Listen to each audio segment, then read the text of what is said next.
ਵੀ ਸਾਡੇ ਪਿੰਡ ਦਾ ਟੂਰਨਾਮੈਂਟ ਟੁੱਟਿਆ ਆ ਤਿੰਨ ਉਸਤਾਦ ਨੇ ਸ਼ਹਾਦਤ ਅਸਲਮ ਬੱਟ ਤੇ ਸ਼ਹਾਦਤੀ ਬੱਟੀ ਤੇ ਯਾਸਿਨ ਸਾਹਿਬ ਬਹਿ ਰਹੇ ਨੇ ਨਾ ਸਾਰਾ ਸੀਜ਼ਨ ਕਬੂਤਰ ਸਾਹਮਣੇ ਕੀ ਆਖਦੇ ਹੋ ਫਾਈਨਲ ਬਾਰੇ ਵੀ ਤੁਹਾਡੇ ਨਾਲ ਚੰਗੀ ਹੋਈ ਹੈ ਫਿਲਹਾਲ 2 ਦਿਨ ਰਹਿੰਦੇ ਤੁਹਾਨੂੰ ਜਵਾਬ ਦੇਤਾ ਟੂਰਨਾਮੈਂਟ ਚੋਂ ਬਾਹਰ ਕੱਢਤਾ ਕੀ ਇਸ ਤਰ੍ਹਾਂ ਸਮਝਦੇ ਹੋ ਕਿ ਇੰਜ ਕਰਨਾ ਚਾਹੀਦਾ ਸੀ ਕਿ ਨਹੀਂ ਭਰਾਵਾ ਗੱਲ ਇਹ ਵੇ ਸਿੱਧੀ ਸਾਦੀ ਕਿ ਜਿਹਦਾ ਜ਼ੋਰ ਚੱਲਦਾ ਉਹ ਚਲਾਉਂਦਾ ਇਮਾਨਦਾਰੀ ਹੋ ਰਹੀ ਹੈ ਕਿ ਨਹੀਂ ਇਮਾਨਦਾਰੀ ਹੋ ਰਹੀ ਹੈ ਫਿਰ ਲੋਕੀ ਆਂਦੇ ਨੇ ਕਿ ਸਾਨੂੰ ਬੇਈਮਾਨ ਆਂਦੇ ਹੋ ਦੱਸੋ ਇਸ ਤੋਂ ਵੱਧ ਬੇਈਮਾਨੀ ਕੀ ਹੋਣੀ ਹੈ ਲੋਕਾਂ ਦੇ 10 ਖੁੱਲੇ ਨੇ ਜਿਹੜੀ ਛੱਤ ਤੂੰ ਉਹਨਾਂ ਐਂਟਰੀ ਭਰੀ ਉਹਦੇ 7 ਖੁੱਲੇ ਨੇ ਅੱਛਾ ਜੀ ਵੱਡੀ ਬੇਈਮਾਨੀ ਕੀ ਹੋਵੇ ਫਿਰ ਲੋਕੀ ਆਂਦੇ ਨੇ ਸਾਨੂੰ ਬੇਈਮਾਨ ਕਿਉਂ ਆਂਦੇ ਸਦਰ ਨਹੀਂ ਸਮਝਦੇ ਇਹਨੂੰ ਉਹ ਸਦਰ ਉਹ ਬੇਈਮਾਨਾਂ ਦਾ ਵੀ ਸਦਰ ਹੋਣਾ ਅੱਛਾ ਜੀ ਇਹਨਾਂ ਤੁਹਾਨੂੰ ਟੂਰਨਾਮੈਂਟ ਤੋਂ ਬਾਹਰ ਕਾਹਤੋਂ ਕੱਢਿਆ ਅਸਲ ਵਜ੍ਹਾ ਕੀ ਅਸਲ ਵਜ੍ਹਾ ਇਹ ਸੀ ਕਿ ਇੱਡੇ ਨਾਲ ਸੁਲਾਹ ਕਿਉਂ ਕੀਤੀ ਉਹ ਇੱਡੇ ਨਾਲ ਇੱਕ ਬੰਦੇ ਨੇ ਸੁਲਾਹ ਕਰ ਲਈ ਚਲੋ ਕਿਉਂ ਜੀ ਮੈਨੂੰ ਸਦਰ ਕਿਉਂ ਨਹੀਂ ਮੰਨਿਆ ਇਹ ਸਾ ਕਰਤੂਤਾਂ ਤੋਂ ਨਹੀਂ ਮੰਨਿਆ ਸਦਰ ਬੇਈਮਾਨੀਆਂ ਦੀ ਵਜ੍ਹਾ ਤੋਂ ਬੇਈਮਾਨੀ ਕਿਹੜੀ ਹੈ ਆ ਜਿਹੜੀ ਛੱਤ ਖੁੱਲੀ ਇਹ ਬੇਈਮਾਨੀ ਯਾਰ ਹੁਣ ਗੱਲ ਸੁਣ ਲੋਕਾਂ ਦੇ 10 ਖੁੱਲੇ ਨੇ ਉਹਦੇ 7 ਖੁੱਲੇ ਨੇ ਉਹ ਫਾਈਨਲ ਵਿੱਚ ਨਹੀਂ ਹੈਗਾ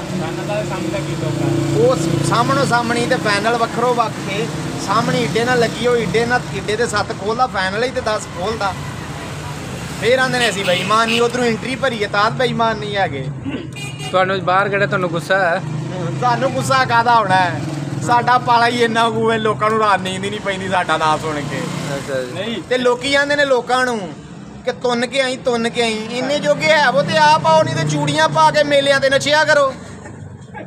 ਨਹੀਂ ਤੇ ਮੇਲੇ ਤੇ ਚੂੜੀਆਂ ਪਾ ਕੇ ਨੱਚਿਆ ਕਰੋ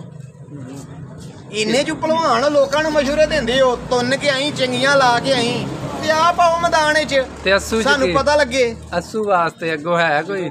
ਉਹ ਮੈਂ ਨਵਾਂ ਇਹ ਅੱਖਣ ਨਾ ਕਿ ਅਸੀਂ ਕਬਰਾਂ 'ਚ ਵੀ ਹੋਈਏ ਨਾ ਤੇ ਜਨਾਜ਼ਾ ਗਿਆ ਹੋਵੇ ਤੇ ਰਾਹ 'ਚ ਆਵਾਜ਼ ਮਾਰਨ ਨਾ ਕਿ ਆਓ ਬਾਜੀ ਲਾਣੀ ਤੇ ਅਸੀਂ ਉੱਠ ਕੇ ਆ ਜਾਾਂਗੇ ਆਓ ਬਾਜੀ ਲਾਓ ਅੱਛਾ ਜੀ ਆਹੋ ਇਹ ਤੁਹਾਨੂੰ ਬੇਈਮਾਨ ਕਹਿੰਦੇ ਤੁਸੀਂ ਇਹਨਾਂ ਨੂੰ ਇਹ ਸਾਨੂੰ ਸਾਬਤ ਕਰਾਣ ਅਸੀਂ ਸਾਬਤ ਕਰਾਣੇ ਆ ਨਾ ਸਾਬਤ ਕਰਾਈਏ ਤੇ ਅਸੀਂ ਜ਼ਿੰਮੇਦਾਰ ਆ ਵੇਖ ਲਓ ਸਾਬਤ ਆ ਬੇਈਮਾਨੀ ਸਾਰੇ ਆਮ ਹੋਣ ਡਈ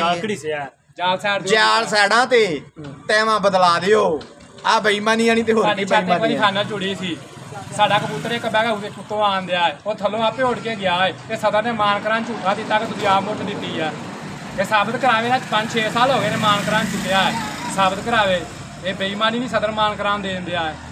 ਟੂਰਨਾਮੈਂਟ ਅੱਗੋਂ ਨਹੀਂ ਉੜਿਆ ਕਰਨੇ ਪਿੰਡ ਇੰਜ ਦੇ ਟੂਰਨਾਮੈਂਟ ਚ ਕੌਣ ਰਲਦਾ ਜਿਹਦੇ ਸਾਈਡਾਂ ਲਾ ਕੇ ਸ਼ਰਤਾਂ ਡਾਣੀਆਂ ਨਾ